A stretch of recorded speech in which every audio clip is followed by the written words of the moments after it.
श्री चंद्रशेखर जी। धन्यवाद सभापति जी। Union budget पे आपने मुझे मेरी बात रखने का मौका दिया। मैं सर्वप्रथम बहुजन समाज में जन्मे सभी संतों, गुरुओं और महान पुरुषों को नमन करता हूँ। उनमें भी राष्ट्रपिता ज्योतिबा फूले, छत्रपति साहू जी महाराज, बाबा साहब अम्बेडकर, मान्यवर साहब श्री काशीराम, मान्यवर दीना भाना वाल्मीकि और मान्यवर महामना रामसु वर्मा जी को नमन करता हूँ और अपने संसदीय क्षेत्र नगीना की जनता का आभार प्रकट करता हूँ जिन्होंने मुझे चुनकर यहाँ भेजा है। सभापति जी, बजट केवल एक आर्थिक दस्तावेज नहीं होता, बल्कि ये सरकार की सोच, संवेदनशीलता और सामाजिक प्रतिबद्धता का प्रतिबिंब होता है। बजट ये तय करता है कि देश का विकास समावेशी होगा या चुनिंदा और सत्ता में बैठे लोग सबको साथ लेकर चलना चाहते हैं, कुछ लोगों को पीछे छोड़ देना चाहते हैं। विपक्ष के नाते हमारा कर्तव्य है कि हम सत्ता सवाल पूछें और कमियों की ओर ध्यान दिलाएं और देश के उन वर्गों की आवाज बने जो इस सदन में अक्सर आंकड़ों में गुम हो जाते हैं।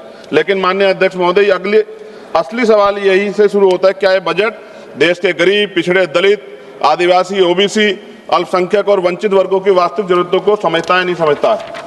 मान्यवर, इस बजट में आर्थिक विकास की बातें अधिक हैं, लेकिन सामाजिक न्याय की आत्मा कमजोर। माननीय अध्यक्ष जी, सभापति जी, आज देश की सबसे बड़ी संकट बेरोजगारी। हर साल लगभग 1 करोड़ युवा रोजगार बाजार में आते हैं, लेकिन अस्थायी और सम्मानजनक नौकरियां और संपादन पैदा नहीं हो रही। इस बजट में स्किलिंग की बात की गई है, लेकिन स्किलिंग के बाद जॉब की गारंटी नहीं है। विशेष रूप से SC, ST और OBC समुदाय के युवाओं के लिए कोई अलग से लक्षित रोजगार योजना नहीं दिखाई देती है। देश की लगभग 45% आबादी जो कृषि पर निर्भर है, जिसमें SC, ST, OBC समुदाय की भागीदारी सबसे अधिक है, लेकिन कृषि और GDP में योगदान 15% से कम किसान की औसत आय अब भी सिर्फ MSP कोई गारंटी सरकार की तरफ से नहीं दी गई है। सभापति जी, महंगाई का सबसे बड़ा असर गरीब, दलित, आदिवासी और पिछड़े वर्ग पर पड़ता है। आर्थिक सर्वे के अनुसार शिक्षा व स्वास्थ्य की लागत पिछले 5 वर्षों में 30 से 40% तक बढ़ी है। खाद्य वस्तु कीमतें गरीब परिवारों की थाली को छोटा कर रही है, लेकिन इस बजट में इन वर्गों के लिए कोई सीधी राहत नहीं दिखाई देती। सभापति जी, SC, ST और OBC वर्ग के मुख्य रूप से सरकारी स्वास्थ्य ये वर्ग है, ये मुख्य रूप से सरकारी स्वास्थ्य व्यवस्था पर निर्भर है, लेकिन भारत आज भी स्वास्थ्य पर GDP का केवल 2% खर्च करता है और ग्रामीण और आदिवासी क्षेत्रों में डॉक्टरों की और अस्पतालों की भारी कमी है। इस बजट में सार्वजनिक स्वास्थ्य ढांचे को मजबूत करने के लिए कोई निर्णायक वित्तीय छलांग नहीं। सभापति जी, शिक्षा के माध्यम जिससे सामाजिक असमानता टूटती है, लेकिन इस बजट में शिक्षा पर खर्च GDP के लगभग 3% के आसपास और SC, ST, OBC के छात्रों की छात्रवृत्ति में देरी और अनिश्चितता बनी हुई है। शिक्षा गरीब परिवारों की पहुंच से बहुत दूर है। यह स्थिति समान अवसरों की अवधारणा को कमजोर करती है।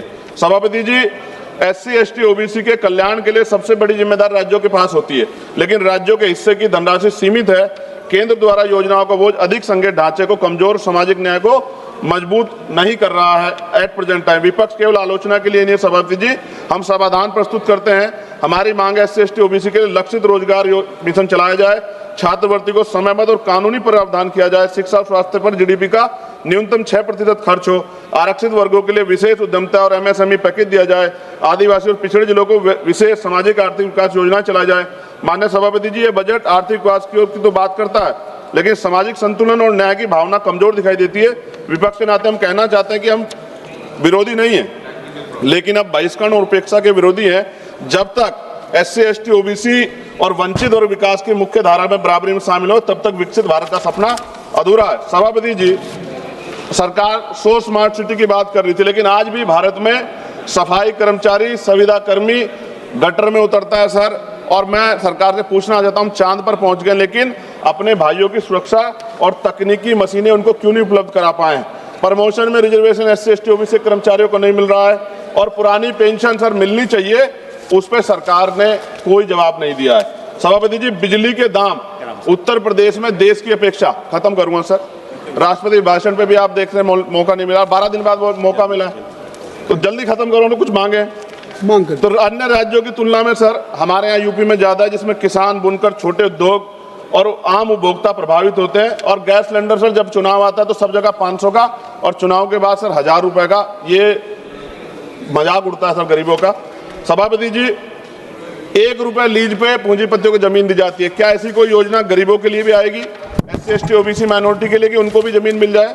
साथ साथ सरकार दिवाली, तमाम जो धार्मिक आयोजन है सर, उन पर बजट देती है, लेकिन SC ST OBC के जो महापुरुष हैं सर, जैसे बुद्ध पूर्णिमा कार्यक्रम होता है, रविदास जयंती जी का कार्यक्रम होता है, अम्बेडकर जयंती का, फूले जयंती का, पेरियार जयंती का, बिरसा मुंडा जयंती का, इन तमाम उस पर तो कोई बजट नहीं आता सर। और BT एक्ट सर, बोध गया सौंपा जाना चाहिए बुद्धों को सर, बहुत दिन से उनका आंदोलन चल रहा है, कल से आंदोलन हो रहा है सर।